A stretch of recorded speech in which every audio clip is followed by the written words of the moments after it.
दोस्तों 16 अप्रैल 1889 में लंदन शहर में एक बच्चा पैदा हुआ। उसकी माँ एक सिंगर थी और बाप जूनियर आर्टिस्ट था। उसके पैदा होने के कुछ महीने बाद ही उसका बाप उन्हें छोड़कर चला गया। उसकी माँ उस दुख की वजह से डिप्रेशन में रहने लगी। एक दिन स्टेज पर गाना गाते हुए उसकी माँ की आवाज चली गई। पूरी ऑडियंस शोर मचाने लगी और स्टेज पर जूते फेंकने लगी।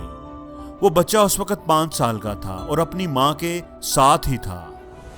वो भागकर स्टेज पर आया और अपनी माँ के गाने की नकल उतारने लगा। ऑडियंस को वो बहुत फनी लगा और उन्होंने खूब तालियां बजाई, खूब दाद दी। उस वाकये के बाद उस बच्चे ने स्टेज शो करना शुरू कर दिए। उसकी माँ पहले ही डिप्रेस थी।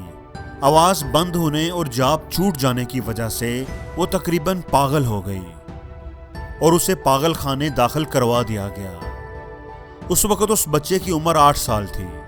ये उस बच्चे की जिंदगी का मुश्किल तरीन दौर था। वो बिल्कुल अकेला रह गया था, लेकिन उसने हिम्मत नहीं हारी और स्टेज शो करके लोगों को हंसाता रहा। अपने दुख को भूलकर वो लोगों के चेहरों पर खुशियां बखेरता रहा। उसकी कोशिश थी कि उसे किसी फिल्म में काम करने का मौका मिल जाए। 24 साल की उम्र में उसका ये ख्वाब भी पूरा हो गया। उसे एक फिल्म मिली जिसका नाम था मेकिंग अ लिविंग। अपनी उस फिल्म की वजह से वो पूरी दुनिया में मशहूर हो गया। जी हां दोस्तों, उस बच्चे को आप सब लोग जानते हैं। उसका नाम चार्ली चैपलिन था। दोस्तों, जिंदगी में आने वाली मुश्किलें कितनी भी बड़ी हों, लेकिन वो आपके कद से कभी बड़ी नहीं होती अगर आपको उनका सामना करना आता हो।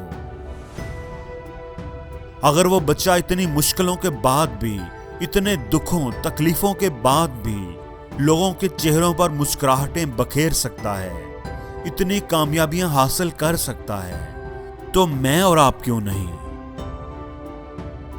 अगर हम दुखों को भूलकर जिंदगी में आगे बढ़ते रहें तो हो सकता है वो सब भी पालें जो खो गया था।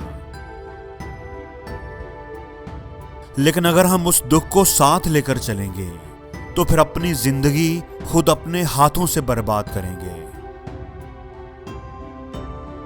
और जिंदगी में हर रोज कुछ नया सीखो, नया सोचो, नया करो, लर्न करो।